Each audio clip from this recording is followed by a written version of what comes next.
მოგესალმებით პოდკასტით ცის სარკე. ეს არის მათთვის სამყაროდან ვისცელი საერთოდ ინფორმაციებს. ჩვენი გარეგანი სამყარო და შინაგანი სამყარო ეს არის ზუსტად სარკე. და როდესაც ჩვენ სარკეში ვიყურებით და საერთოდ სარკე აირეკლავს გარემო პირობებს. ზუსტად ჩვენი ცი ენერგია, შინაგანი ენერგია არის ჩვენი სამყაროდან წამოსული და იმ სიტუაციებიდან, რაც ჩვენს გარშემო ხდება. დღეს ჩვენ ძალიან საინტერესო სტუმარი გვყავს, რადგან 4 თებერვლიდან ასტროლოგიურად, აღმოსავლური ასტროლოგიით, ცეცხლოვანი ცხენის წელი იწყება. დღეს ჩვენ ვისაუბრებთ ცხენების თვისებებზე, მათ ქცევებზე და ერთგულებაზე. დღეს ჩვენი სტუმარი არის ბატონი ზურაბ გურიელიძე და დღეს ვისაუბრებთ ცხენებთან დაკავშირებით. მოგესალმებით. გამარჯობათ. დღევანდელი შეხვედრა შემთხვევითი არ არის, რადგან ძალიან გვაინტერესებს მართლა რა თვისებები აქვთ ცხენებს და ისინი რეალურად თუ გრძნობენ ადამიანების ენერგიას და ასევე მათ გუნება-განწყობას. დავიწყოთ ახლა რამდენად ხნობენ ის ძალიან ბევრი საკითხები ცხოველებისთვის, ასე ვთქვათ, ჩვენ წარმოგვიდგენია, ხშირ შემთხვევაში არ არის ხოლმე ახლოს სინამდვილესთან და უბრალოდ ეს ჩვენი ფანტაზიის ნაყოფი, ან ყოველ შემთხვევაში ვცდილობთ ხოლმე ადამიანური თვისებები მივაწეროთ ხოლმე რაღაც გარკვეულ ცხოველებს, რომლებშიც რაღაცა მსგავსება შეიძლება იყოს, მაგრამ აქ არსებობს მათ აქვს თავიანთი, ასე ვთქვათ, აღქმა, თავიანთი სამყარო და ისინი ცოტა განსხვავებულად უყურებენ ამ სამყაროს, ვიდრე ჩვენ გონია. ამიტომ რო გავიგოთ ითეული ცხოველის, ასე ვთქვათ, რას ფიქრობს ან რას აღიქონს, ამიტომ ჩვენ თავი უნდა წარმოვიდგინოთ, დავაყენოთ ვისაც უნდა შევისწავლოთ კარგად მისი ქცევა, მისი სამყარო და სწორედ ამის შემდეგ შესაძლებელი გახდება, რომ იყოს. ამიტომაც ძალიან ბევრი რაც საკითხი, რა თქმა უნდა, არ არის გარკვეული, თუ განსაკუთრებით თქვა და ესეც საკითხები, რაც დღესაც ვისაუბრებთ, რომელსაც თქვა მეცნიერებას ან არც ისე დიდი საერთო აქვს, ესე რომ თქვა, მაგრამ რაც შეიძლება თქვა ენერგიას გრძნობენ თუ არა, არ ვიცი, ვერ გეტყვით ამასთან დაკავშირებით, მაგრამ აი ხასიათს, ხო, ისინი ყოველთვის გრძნობენ. ამას თავისი, რა თქმა უნდა, თავისი მექანიზმებიც აქვს, რომელიც ასე ბიოლოგიური მექანიზმები, რომელიც ზოგ შემთხვევაში ახსნადი, ზოგ შემთხვევაში ახსნა არ შეიძლება. მაგალითად, როდესაც გამოუცდელი მხედარი ჯდება ცხენზე, რომელსაც ეშინია, ამ ცხენი ძალიან კარგად გრძნობს და იქცევა ისე, როგორც შესაფერისი, ანუ რაც შეიძლება მალე მოიცილოს თავიდან მხედარი. და როდესაც გამოცდილი ჯდება, ვისაც არ ეშინია, მასა სხვანაირად იქცევა. ანუ შესაბამისად, მას ეს შეუძლია, მას გებულობს და ამას ყველაფერს ეს აღიქონს და შეიქცევა. იქცევა შესაბამისად. არსებობს თუ არა ცხენებში ლიდერის ფენომენი, იმიტომ რომ ხშირად მიაწერენ, რომ საერთოდ სიმბოლო არის კარიერული წარმატების, ლიდერობის, სიძლიერის. ზით რა ლიდერი, ისევ ეს არის თქვა ის ტერმინი, რომელიც თქვა ადამიანის სოციუმისთვის არის გამოყენებული და ცოტა რთულია რომ გამოვიყენოთ ცხოველთა სამყაროში. ხო, ამ შემთხვევაში ჩვენ გვაქვს ხოლმე ესეთი შესაბამისი ტერმინები, როგორიც არის მაგალითად ალფა. ესეთი ცხენი ეს არის სოციალური ცხოველი, როდესაც იქ არის სოციალური იერარქია, საკმაოდ კარგად არის გამოხატული და რა თქმა უნდა, შესაბამისად მათ ყავს წინამძღოლები, და ეს იერარქია მთლიანად განაწილებულია. აი ამ თვალსაზრისით შეიძლება ითქვას, რომ ლიდერი არის, მაგრამ ლიდერი მართავს ჯგუფს და არა მიისწრაფის, თქვა რაღაცა ის მართავს ჯგუფს და სწორედ მასზეა დამოკიდებული თვითონ აი ამ ჯგუფის რემის, ცხენების ჯგუფს რემა ქვია, მისი გადარჩენის შესაძლებლობა თუ ავიღებთ რომ მაგალითად შინაური ცხოველს თქვა ჩვენი ზრუნვის ქვეშ არის, მაგრამ არა მარტო შინაური ცხენები არის, ხო, არის გარეული ცხენები და ყველა ეს შინაური ცხენები რა თქმა უნდა გარეულიდან იღებენ, ხო, საფუძველს. სწორედ იქ ძალიან დიდი მნიშვნელობა აქვს სწორედ ალფას, ან ამ შემთხვევაში შეიძლება ესე ვთქვათ, ლიდერის ფუნქციებს და თუ რამდენად კარგად მოქმედებს, რამდენად კარგად ბჭყალებში, რა თქვა, ანაწილებს ფუნქციებს სხვადასხვა ჯგუფებს შორის, იმიტომ რომ სოციალური ცხოველია და მათ აქვთ ეს ყველაფერი, რაც არ უნდა უცნაურად ჟღერდეს ჩვენთვის. საერთოდ ცხენი ასოცირდება სისწრაფესთან. ხო, არ კიდევაც სწრაფი. და ზუსტად აი საინტერესო რა ყოველდღიური რიტმი მისი სწრაფია? ყოველდღიურ ცხოვრებაში ის თუ იყენებს ამ სისწრაფეს? სისწრაფე ეს არის მისი თავდაცვის ერთ-ერთი უმნიშვნელოვანესი იარაღი, ასე ვთქვათ. ეს არის მას, რადგანაც მივხვდებით იმისა, რომ ფიზიკურად საკმაოდ ძლიერი ცხოველია, მას თავი შეუძლია დაიცვას კბილებითაც და შეუძლია დაიცვას ფეხებითაც. მივხვდებით ამისა, მისი ერთ-ერთი ყველაზე უფრო თავდაცვითი იარაღი, მნიშვნელოვანი თავდაცვითი იარაღი არის სწორედ სისწრაფე, იმიტომ რომ ის ცხენი დაახლოებით ამით არის 70 კილომეტრს. და არც ის ისე ბევრი მტაცებელია, რომელსაც ესეთი სიჩქარის განვითარება შეუძლიათ. აი მაგალითად, გეპარდი, რომელიც გასილებით უფრო სწრაფად არბის, მაგრამ ამ შემთხვევაში, თქვათ, მისი ფიზიკური მონაცემები არ არის საკმარისი, რომ ცხენი, ანუ ამ შემთხვევაში ახლა გეპარდზე ვლაპარაკობთ, ავაზაზე, ზებრა, რომელიც ასევე, თქვათ, ცხენების ერთ-ერთი წარმომადგენელია, მას გაუმკლავდეს.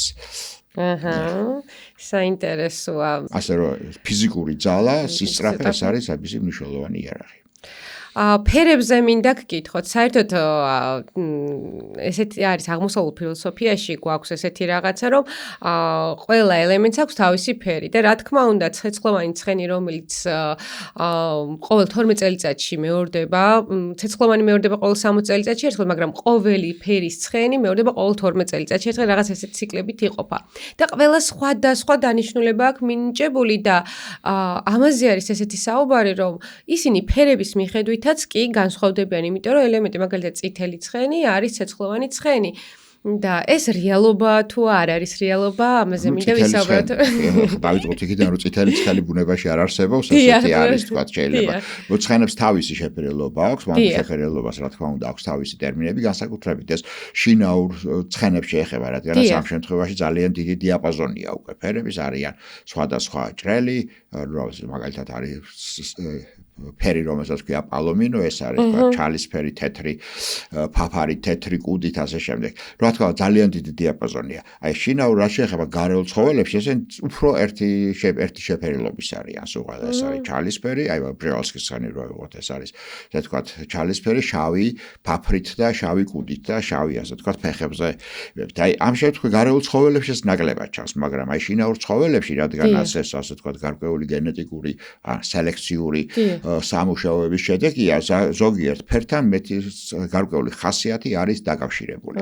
მაგალითად, აგრესია ზოგ შემთხვევაში ფერთან არის შეჭიდული, ანუ ერთი და იგივე გენი არეგულირებს, ასე რომ აი თეთრი ცხენი, მაგალითად, თეთრი ფერი საერთოდ, ხო, ახლა არ ვიცი, როგორ არის აღმოსავლურ ფილოსოფიაში, მაგრამ აი რაც უფრო თეთრია, ის უფრო, ასე ვთქვათ, უფრო ნაკლებად მდგრადია მაგალითად დაავადებების მიმართ და ასე შემდეგ.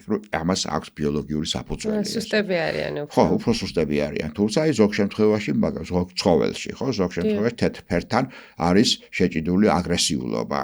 ცხენებში არ არიან თეთრი ცხენები განსაკუთრებით აგრესიულები, მაგრამ აი სხვა თვისებები შეიძლება იყოს. აი როგორ ითვლება, რომ აი მაგალითად სისწრაფე ძირითადად არის შეჭიდული ასეთი აი უფრო რომ დავარქვათ ესეთი მოწითალო ფერი შეფერილი ცხენებთან. აი რომ ავიღოთ ესეთი შევადაროთ რომელი ცხენები იყვნენ საუკეთესო დოღის ისინი ძირითადად აი ეს ფერი მონაწილეობს, რომელსაც ქართულად თაფლა ქვია, ესეთი ქურანი დაახლოებით ეს ფერებია. ესაც სხვადასხვა შეფერილობის არის. საინტერესოა. ასე ძალიან საინტერესო ფაქტი არის ის, რომ მათ შეუძლიათ ფეხზე დგომს ეძინოთ. ანუ გამოდის, რომ მუდმივად მზადყოფნაში არიან. ეს მეურის თვისება დაძვენ კიდევაც, მაგრამ აი დიდი ხნის ისეთ რა შეასაქმეს ყველა არა მარცხენი არ არის გამონაკლისი ცხოველი, რომელიც ფეხზე დგარი ცხოვრობს. ძალიან ბევრი ჩლიქოსნები ფეხზე დგარი არიან, ისინი მას შეუძლიათ ცოტა ხნის განმავლობაში დაწვენ და წვებიან კიდევაც. თუ შეუძლიათ რაღაც გარკვეულ პერიოდის განმავლობაში იწვეს ცხენი ესე ჩვეულებრივია. მაგრამ დროს მას შეუძლიათ რომ ფეხზე იდგენ. უბრალოდ აი დიდი ხნის განმავლობაში წოლა მათთვის არის რადგანაც დიდი ზომის ცხოველები არიან, არის წონაც საკმაოდ დიდია, ასე რომ დაწოლილ მდგომარეობაში ძალიან დიდი დატვირთვა არის ფილტვებთან დაკავშირებით, ასე რომ თუ დიდი ცხოველი დიდი ხნის განმავლობაში წევს, მას შეუძლია დაიწყოს გარკვეული პრობლემები ჯანმრთელობის. ამიტომ ისინი დგანან ფეხზე, ამიტომ ის მათთვის ეს ჩვეულებრივი მოვლენა არის. ზუსტად ეს გამახსენდა, მე შარშან ვიყავი აფრიკაში, მიკუმის ნაკრძალში, სადაც გითხრეს ეს ჟირაფებზე, რომ ზედანად ესენი ესე დგანანო და ესე არიანო. ნუ ჟირაფიც წევს, იძინებს. იშვიათად და ძალიან ახლობით ჟირაფს ძინავს. დღეღამეში სადღაც ესე დაწოლილ მდგომარეობაში არის 15-20 წუთი. თუმცა არიან ცხენები, რომლებიც აი მაგალითად შეუძლიათ რომ თქვა 1-2 საათის განმავლობაში იწვენ და ისე ეძინონ. ანუ უფრო აღნაგობაზე. უყვართ ცხენ ჭიანებს ასე რომ გოტრიალობენ, ეს თქვა შეუძლეთ, მაგრამ აი ამ დიდი ზომის ცხოველებისათვის უფრო რაც ევოლუციურად ჩამოყალიბდა, ფეხზე დგომა გაცილებით უფრო ხელსაყრელი არის, ვიდრე ბაწონის მდგომარეობაში ყოფნა. იგივე თუნდაც თავდაცვისათვის, იმიტომ რომ ცხენის შემთხვევაში ადგომა არც ისე მარტივი არის მათთვის ადგომა, ხო და რაღაც გარკვეული მოქმედებები უნდა, ამიტომ დროს კარგავს ამ ადგომაზე, თქვა არ შეუძლია, თქვა აი როგორც მტაცებელი რო უსვლა წამოხდეს და გადახდეს, ხო? და გასწორდეს მიიღოს, ამიტომაც რა თქმა უნდა თავდაცვისთვისაც ფეხზე დგომა უკეთესია. როგორი ინტუიცია აქვს და როგორი მახსოვრობა აქვს? მაგალითად შეუძლია არის თუ არა ესეთი ჭკვიანი ცხოველი, რომ მიაგნოს თავის სახლს? რა თქმა უნდა, და ყოველთვის ეს ინტუიციას ვერ გეტყვით რამდენადაც მათ აქვთ ესეთი რო ავიღოთ ესე თქვა ქცევათ მეცნიერებაში, ამას ქვია ჰოუმინგი, ანუ ის როდესაც ყოველთვის აგნებს იმ ადგილს, სადაც უნდა იყოს. ეს ცხოველებში ძალიან მკაფიოდ არის გამოხატული და მათ შორის აი მაგალითად იგივე ძალიან ფართოდ გავრცელებული არის, როდესაც აი მთაში თუნდაც წყებსები ან ვისაც აი ესე თქვა ძალიან დიდ მანძილებზე უწევთ გადაადგილება, მას ძალიან მშვიდად შეუძლია იჯდეს ცხენზე და იძინოს ის მიიყვანს სახლში ჩვეულებრივად, ასე რომ ეს ეს და თან ჩვევაც აქვს, ეს საკმაოდ კარგი მახსოვრობა აქვს ესე გამოდის. მეხსიერებასთან არის დაკავშირებული. ზით როგორ არის ეს მეხსიერებასაც სხვადასხვანაირია, ასე ვთქვათ, მეხსიერება. ეს უფრო ჯიშებზე არის დამოკიდებული, გამოყვანილი როგორ არის თუ არა, ჯიშებზეც რაღაცა ნაწილში გარკვეულად დამოკიდებული არის კიდევაც, ხო? ეხლა მაგალითად იგივე ის ცხენები, რომლებიც უფრო, ასე ვთქვათ, კულტურულ პირობებში ცხოვრობენ, ასე ვთქვათ, აი მაგალითად იგივე ინგლისური ცხენები და ისინი რომლებიც ნაკლებად აქვთ ეს, აი მაგალითად ის არაბული ცხენები, რომლებსაც რაღაც 100 კილომეტრის გადაადგილება შეიძლება მოუწიოთ, იგივე ახალთეგური, რომელიც ასე უდაბნოს ცხოველები არიან, ან ჩვენი მთის ცხენები, რომლებიც პატარები არიან, მათ არა აქვთ ესეთი, ამიტომ მათ ეს უფრო კარგად აქვთ გამოხატული. თუმცა მე არ გამიგია, რომ თქვათ ინგლისური ცხენი სადმე დაკარგული იყოს, თუ მას ამის სურვილი არ აქვს. შეიძლება წავიდეს, არ მოვიდეს, მაგრამ არ ნიშნავს, რომ გზას ვერ აგნებს. სურვილი, აი, სიჯუტე ქონია. რა თქმა უნდა, ყველას აქვს. დიახ, ძალიან საინტერესო. რამდენად არის სიჯუტე, არა ეს უბრალოდ არის, ასე თქვა, თავისი სურვილი, არ უნდა დამორჩა. თქვენთვის ალბათ ძალიან სასაცილო იყო, როდესაც ახალწლად ესე სტაფილოთი შეხვდა ხალხი ცხენს და შაქრის ნატეხები. კი, ეს ნამდვილად და ძალიან სასარგებლოა სტაფილოს ცხენისათვის, ასე რომ კომბოსტო ნაკლებად სტაფილო, შაქარი, მარილი. შაქარი არც ისე ის არის, რა ქვია. სასარგებლოა, მარილი აუცილებელია, იმიტომ რომ მონაწილეობს ესეთ ჩლიქებისა და ასე თქვა, რქოვანი ნაწილების ფორმირებაში, ისე ჩლიქები რქოვანია გარედან, ხო?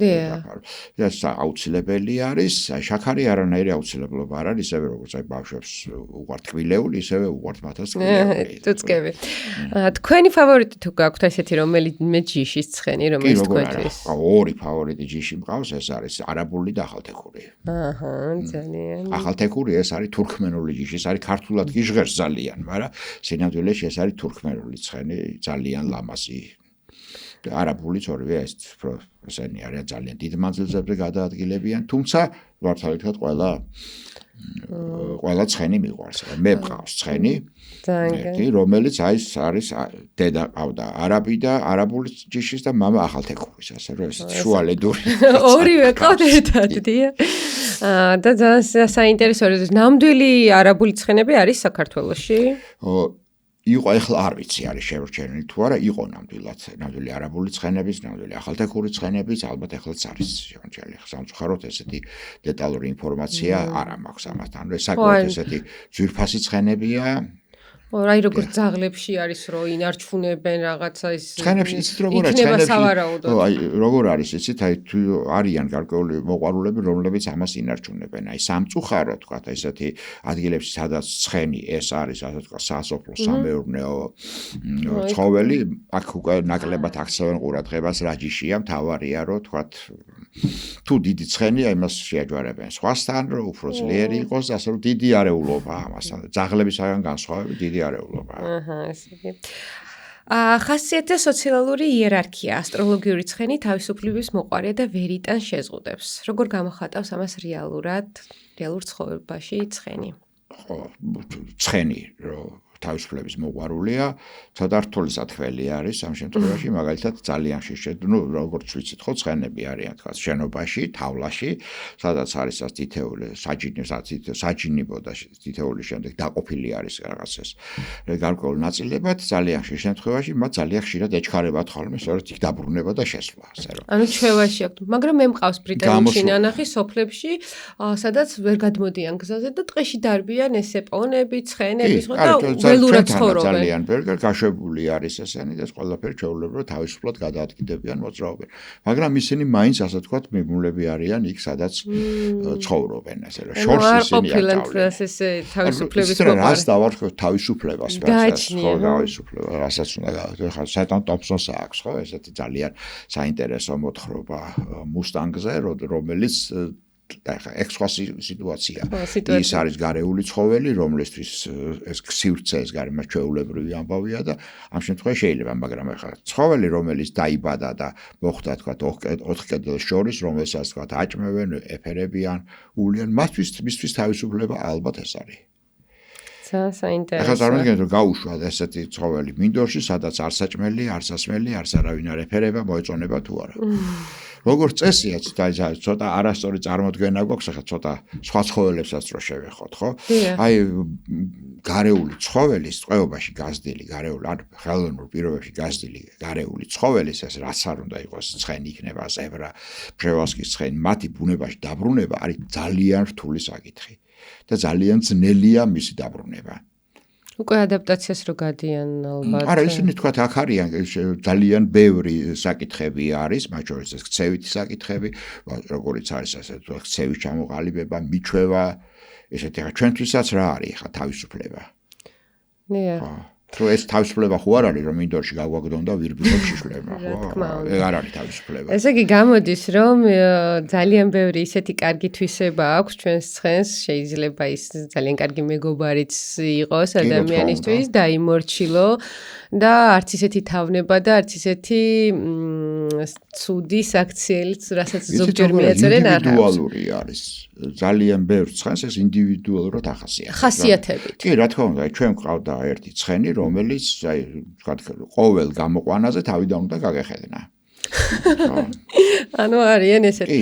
ადამიანები ვით აქვთ ხასიათები, ყველა ინდივიდს სხვადასხვა ხასიათი აქვს. ზოგი არის ძალიან მშვიდი, ძალიან წყნარი, თქვათ, შეიძლება მასე თქვათ, ბავშვები დასვა აბსოლუტურად თავისუფლად.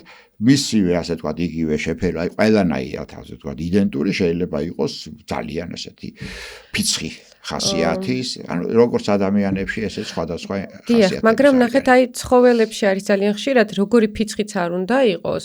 ბავშვის ენერგიას აღიქოს, რომ ის პატარა არის, აი ძაღლებში მაგალითად, ძაღლი რო ხდება, რომ ბავშვია, პირიქით, ანუ არაფერს არ უშავებს და აი ცხენებში ეს ვერ არის. ხო, ისე ვთქვათ ვერ არის, ჯერ ერთი, იმიტომ რომ თქვათ ცხენისთვის ნებისმიერი ადამიანი პატარაა. ზომაში ხო თავისთავად ეს ენერგიის ახმაზე ნაკლებად არის დამოკიდებული არსებობს აი ლორენც კონრად რომელიც არის ეს ეთოლოგიის ქცევის მეცნიერების ერთ-ერთი ფუძემდებელი მას აქვს ახსენებული ესეთი ინფანტილური ფაქტორები რომლის მიხედვითაც ცხოველი არჩევს თავისივე მსგავსი ცხოველის პატარას, ხო, როდესაც ის პატარა მისთვის სახიფაც არ წარმოადგენს, პირიქით, მას შეიძლება პირი მზრუნველობა ჭირდებოდეს და მიიღოს და დასრული პირიქით შეიძლება სხვანაირად, ამიტომ მას აქვს გარკვეული ესეთი ნიშნები, რომლის მიხედვითაც ისინი განასხვავებენ რამას და ზომა არ არის, ეს არის მაგალითად იგივე თვალების ფორმა, თავის ფორმა, ეს დამრგვალებული ისინი, ეს ყველაფერი არის ის, რასაც ცხოველი ყურადღებას აქცევს.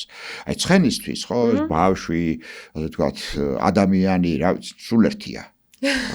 თუმცა ის არის რა ქვია ერთგულება იცის მე როგორც ვიცი ნაკლება ხო ძალიან ზოგ შემთხვევაში ახლა ნაკლებად არის ხოლმე აგრესიული ბავშვების ბავშვი თავმამად შეიძლება დასვა მაგრამ ყურადღება ჭირდება რა თქმა უნდა ვერ ბიატოვებ ესე და ის გაიქცევა აუცილებლად ეს არ დაზოგავს იმის ის ბავშვია არც დიც არ დაზოგავს რა მოინტერესებს იცით აი ხომ არის როდესაც ყიდიან გარკვეულ ცხენს აი 4 წლის არის 6 წლის არის ახალ პატრონთან ადაპტაციაში მალე გადის კი, ძალიან თუ მალე. ჯობია რომ თავიდანვე როგორც პატარა გავზარდოთ და ჩვენთვის ძალიან კომფორტული გაიზრდება თუ აი რა ეტაპზე ჯობია რომ აი დავიწყოთ მაგალითად თქვენთან ურთიერთობა. უმჯობესი არის, როდესაც თქვა დაანებებს თავს უზუსწოვას დაახლოებით 1 წელზე მეტი სასაკის, იმიტომ პატარებდა.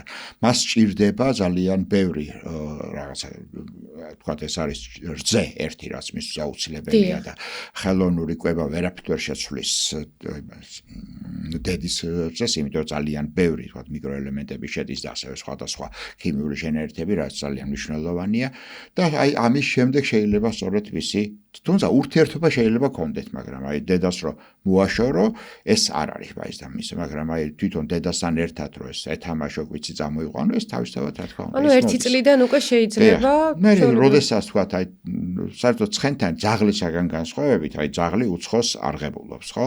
დიახ. ხო, ეს არის ცხენს ეს არ ახასიათებს. დიახ, იმიტომ რომ ხშირად გამიგია ისტორიები, რომ ესე არიან ჩემს გარშემო ადამიანები, ყიდულობენ ცხენებს, ასე 4 წლის, 2 წლის რა ესეთი ასაკის და შეიჩვიეს ჩვეულებრივად და იძახიან, რომ გიждდება, როდესაც მხედავს და უხარია რომ მხედავს. დამოკიდებულება, ეს დიდ ასაკში ძაღლი შეიძლება რომ მიიჩვიო, მაგრამ გაცილებით უფრო რთულია. თუმცა ცხენებშიც იყო აღწერილი არის ესეთი ისევ ცნობილი, ძალიან ცნობილი გერმანელი ზოოლოგი ბერნარდ გრჟიმეკი, რომელსაც აქვს ძალიან საინტერესო წიგნი დაწერილი ცხენებზე და მას აქვს ასეთი აღწერილი ფაქტი, რომ ერთ-ერთი კაიროში, სადაც 19 საუკუნეში ხდებოდა, რომელიღაც ასე ვთქვათ, დიდგვაროვანს ყავდა ცხენი, რომელიც მარმარილოს თავლაში იყო, მარმარილოს ბაგაში და გადაწყვეტა მარმარილოს ბაგა ქონდა, ანუ ის საიდანაც საკვებს იყო, გადაწყვეტა ვიღაცამ რომ მოეპარა ეს ცხენი და ცხენმა დაიჭირა და სწორედ ამ მარმარილოზე არახუნებინა თავი, მომენტე სანამ არ მოკლა. ესეთებიც ხდება. არის ცხენები, რომლებიც უცხოს არის ვამენ. ეგეც არის. ესეც ასე ვთქვათ, გარკვეულად ინდივიდუალურიც არის და გარკვეულწილად ეს უმეტეს შემთხვევაში მისი, ასე ვთქვათ, გაწვრთნის შედეგები არის, ხო? ისევე როგორც ძაღლებშიც. ძაღლი შეიძლება მაგალითად გაწვრთნა ისე, რომ არავინ არ მიიკაროს, ან გაწვრთნა ისე, რომ ყველა მისაღები გახდეს. იგივეა ცხენებშიც. რა საინტერესო არის, რომ აი შეუძლიათ ესე ადაპტაცია ახალ პატრონთან, ძველ პატრონთანაც ან რო დაინახონ, ისევე ჩვეულებრივი ენერგია, ანუ იცნობენ ჩვეულებრივად. კი, რა თქმა უნდა. თუმცა აი ვინც მასთან უფრო ხშირი ურთიერთობა აქვს, ესენი ეს ყველაფერი მასთან გაცილებით უფრო აი არის ხოლმე ესეთი რთული ცხენები, რომელსაც რთული ხასიათი აქვს, ესენი მასთან აი ყველას არ შეუძლია ურთიერთობა, საკუთარ დიდი გამოცდილებაა საჭირო, რომ ესეთ ცხენებთან კონდეს ურთიერთობა. როგორც წესი, ესეთი ცხენები არიან ხოლმე, ესეთი საკუთარ ამჩნევად კიდევაც, დიახ, ვიზუალი სხვანაირია. ვიზუალი სხვანაირია, ცისტრაფეც სხვანაირია და ბევრი შემთხვევაში. თუმცა აი რო ავიღოთ იგივე დოღის ცხენები, ხო, აქ რა არის, თავარი არის ის, ვინც წვრთნის ამზადებს ამას, თორე დოღის დროს დასვამენ რომელიღაცა ჟოკის, რომელმაც შეიძლება ცხოვრებაში ვერასოდეს ვერ შეხვდეს და ისე. ნუ ესეც არის და ისეც არის. დიახ, და ხშირად არის რომ ტრავმები აქვთ ცხენებს, ზუსტად აი დოღის და რაღაცების გამო. დოღის მიმართ ზოგადად თვითონ ცხენები ძალიან ფაქიზი ცხოველები არიან, აი თუნდაც იგივე ერთი ვილაპარაკეთ ხო, რატო დგან არ ფეხზე დიდხანს სწოლა მათთვის არ შეიძლება. გარდა ამისა, მათთვის ასე საჭმლის მომნელებელი სისტემა საკმაოდ ესეთი ფაქიზია, მათ ძალიან ხშირ შემთხვევაში შეიძლება დაემართოთ ისეთ დაავადება, როგორც არის კოლიკი, რომელიც ამიტომ მას ძალიან ზრუნვა ჭირდება. ტრავმების მიმართ არიან ძალიან ფაქიზები ასევე თუ ცხენმა ფეხით აიზიანა ის არ ვეღარ მორჩება და ასე შემდეგ. ხო, ძალიან ის ვერ მორჩება საერთოდ და ძალიან რთულ მდგომარეობებში. ამიტომ მიუხედავად ამისა დიდი ფიზიკური ძალისა, ისინი საკმაოდ ფაქიზი ცხოველები არიან და ძალიან დიდი მოვლა ჭირდებათ. და ძალიან საინტერესო ცხოველები არიან და აუცილებელი არის რომ ბუნებასთან გქონდეს მეტი კონტაქტი და მით უმეტეს ახლა გვაქვს შესაძლებლობა უფრო და უფრო წამოვიდა ის ტენდენცია რომ არის რაღაცა იქ ცხენზე სეირნობის რაღაცები, ანუ ძალიან ბევრი რაღაცა შემოვიდა. ეს კი ტურისტებისთვის აქვთ რა თქმა უნდა და ძალიან კარგი იქნება რომ ჩვენს ბუნებასთან გქონდეს ურთიერთობა და ბავშვებს ვასწავლოთ მათთან ურთიერთობა, იმიტომ რომ მთლიანობაში მოწყვეტილი ვართ და სოციალურ გარემოში ვცხოვრობთ და ფაქტიურად შინაური ცხოველი თუ ეყოლებათ, ისიც არ ყავს ზოგს. იცით რა, თვითონ ცხენთან ურთიერთობა საკმაოდ ესე ძალიან დიდ დადებით ემოციებს იწვევს ადამიანში. აი თუნდაც მაგალითად არსებობს ბევრი სხვადასხვა თქვათ ასე თქვათ არატრადიციული მედიცინის მიმართულებები, რომლებსაც მედიცინური საფუძველი არ აქვს, მაგრამ მათ მაგრამ არის ისეთი, რომლებსაც აი ეფექტი ნამდვილად აქვს, ხო? ესეთი არის მაგალითად იგივე რაით თერაპია ან იპოთერაპია, ანუ კურნალობა ცხენის გამოყენება. მაგრამ ერთი ძალიან ცნობილი არის, რომ ეს არის საუკეთესო საშუალება იგივე გულსიზრდახვეთა დაავადებების საწინააღმდეგოდ, ასევე თქვათ სკოლიოზისათვის, მაგრამ გარდა ამისა, აი თქვათ ბავშვებისთვის, რომლებსაც რაღაცა გარკვეული პრობლემები აქვს, მათთან აი მენტალური პრობლემები განსაკუთრებით, მათთვისაც ძალიან დიდ გავლენას ახდენენ. რაც მე თვალით მინახია და ჩვენთან ფუნქციონირებს კიდევაც ასეთი ჯგუფი. ძალიან. მეც გამიგია, რომ აი ხერხემლის პრობლემები, ვისაც აქვთ, ეუბნებიან, რომ პირიქით ცხენზე ჯდომა ძალიან. ეს არის ძალიან კარგი, აქ უკვე იმასაც არის გამოსული, თუ არ დაჯექი სწორედ გამართული, ისინი ვერ დაждები, რომ ჩამოვარდები. თამამი უნდა იყოს ამ ცხენთან. იძულებული უნდა იყო, რომ ისე გაჩერდები შესაბამისად, ეს ჩვენი ეს სისტემა სულოვანი და კუნთოვანი სისტემა, სწორედ უნდა ისე ყალიბდება, როგორც საჭიროა. ისე ჩვენი ქართული ჯიშები ცხენების ცითრა ქართული ჯიშები კი არა არის ქართული ჯიშები ესე ვთქვათ არის იყო კიდევაც ვთქვათ ერთი პერიოდი თუშური ცხენი არის დიახ ეს გამიგია ხევსურული მაგრამ რეალურად არც ერთი მათგანი შემორჩენილი არ არის მხოლოდ არც ძალიან ზუსტად არც კი არის ცნობილი როგორ გამოიყურება, იმიტომ სხვადასხვანაირი აღწერილობები არის ზოქსის მოწონს, მაგრამ სამწუხაროდ აი სწორედ იმის გამო, რომ აი ესეთი შეჯვარება ხდება, გამრავლება ხდებოდა მცხენების ყოველგვარი სტიქიური იმის გარეთ, სწორედ ამ გამოიწვია. და გარდა ამისა ძალიან მნიშვნელოვანი იყო ეს საბჭოთა კავშირის დროს, როდესაც მიდიოდა ყველაფერი აი უნდა ყოფილიყო მაგალითად ყველგან ველის წითელი ძროხა, რაღაცა ამ ჯიშის ცხენი, აი ამანაც ბევრი გამოიწვია, თუმცა იყო მაგალითად აი მე-20 საუკუნის მეორე ნახევარში თუშური ცხენებისთვის ფერმა, ნუ რა ეწია, რა ბედი ეწია ამ ცხენებს, ნუ ფერმა აღარ არსებობს, დაიფანტა აქეთ-იქით და როგორც ჩანს გაითქმება. ნუ სერიოზული სამუშაოები ჩასტარებელი, რომ სწორედ აი ეს ადგილობრივი ჯიშის ცხენები მოიძებნოს და მოხდეს მათი აღდგენა. ჯერ კიდევ შესაძლებელი არის ეს. ცოტა ხანში უკვე ალბათ შესაძლებელი აღარ იქნება. ძალიან საინტერესო ისე ჩვენ მეფეებს რომელი ცხენები ყავდათ. ხო, როგორც წაკითხული გვაქვს, როგორც ჩანს არაბული და არაბულები ყავდათ. უფრო ალბათ არაბული ცხენები. იმიტომ რომ აღმოსავლეთთან საკმაოდ მჭიდრო კავშირი ჰქონდა. ესეთი მაგალითად ეს ირანული ჯიშის არგამაკი, რომელიც აი ახალ თექურს გავს, აი დაახლოებით ესეთი თუმცა ჩვენ იმას ასე ვთქვათ რეგიონში და საკმაოდ კარგი ცხენები არიან. ნუ შეიძლება არის ყავდათ კიდევაც რომელიმე ადგილობრივი ჯიში, რომლის შესახებაც არ ვიცით. მინდა გკითხოთ ერთი კითხვა მაქვს ესეთი თქვენი ასტროლოგიური ნიშანი თუ იცით და რის წელში ხართ დაბადებული? კი ვიცი ჩემი ასტროლოგიური ნიშანი, რომელიც წელშიც ვარ, ისიც ვიცი, თუმცა მართალითაც ამას ჩემთვის მაინც დიდი მნიშვნელობა არ აქვს. მე ვარ მშვილდოსანი და ღორის წელში ვარ დაბადებული. ტახის წელს ვეძახით. ძალიან ძლიერი ცხოველია სხვათაშორის ტახი. მე აფრიკაში რაც ვნახე, ისეთები იყვნენ, რომ საკმაოდ არანაკლები ძლიერები არიან, ის რაც ჩვენთან არის გავრცელებული, შეიძლება უფრო კიდევაც. ხო, აი მე არ მქონია შეხება ესე ახლა არც მინახია ქართული ტახი, მაგრამ მე რაც ვნახე, ისინი რო თხრიდნენ და რაღაცა ძალიან გვითხრეს, რომ ყველაზე საშიშები არიან, ესე ნუ უყურებთ მარტივად. ძლიერი ცხოველია, ძალიან ინტელექტუალური ცხოველია, ასე რომ ჩვენ არასწორი წარმოდგენა გვაქვს ამ ცხოველებზე. და ძალიან საინტერესო იქნება, როდესაც ტახის წელი იქნება, აუცილებლად ჩვენ ყოველ წელს თუ შევხვდებით ხოლმე ესე ასტროლოგიური ნიშნებიც არის ცხოველებზე დაკავშირებული და ვისაუბრებთ მათ თვისებებზე, ძალიან კარგი იქნება, იმიტომ რომ ძალიან ბევრ რამეს დავაკავშირებთ. კი ბატონო, სიამოვნებით, ხო? საინტერესო ექსპერიმენტია, ვნახოთ.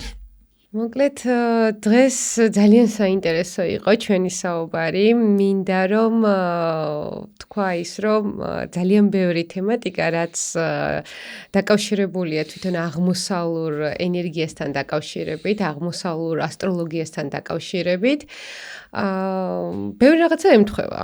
მაგრამ აქ ბევრი რაღაცაც არ ემთხვევა. აქედან გამომდინარე, მინდა ადამიანებს უთხრა, რომ როდესაც დაიწყება 2026 წელს ოფიციალურად შემოვა ცეცხლოვანი ცხენის წელი, არ შეგვეშინდეს, იმიტომ რომ საკმაოდ კარგი დადებითი თვისებები აქვთ და ძალიან ისეთი მოთვინიერებაც შეგვიძლია თურმე. აქედან გამომდინარე, გისურვებთ წარმატებულ, ბედნიერ, იღბლიან ცხენის შეხვედრის წელს და მინდა თქვენ გადმოგცეთ საჩუქარი. ეს საჩუქარი არის მაღაზია თილისმა. ესე გამოგიგზავნათ საჩუქარი თქვენი. ძალიან დიდი მადლობა. ცხენი არის ხოთაშუქი. ხო, ნახე ჩავიხეთე. ძალიან გამიხარდა. ძალიან ლამაზია. ძალიან დიდი მადლობა. ძალიან დიდი მადლობა. ასე რომ ამხიარებთ და ბედნიერ ნოტაზე გემშვიდობებით, წარმატებულ წელს გისურვებთ და გილოცავთ ჩინურ ახალ წელს.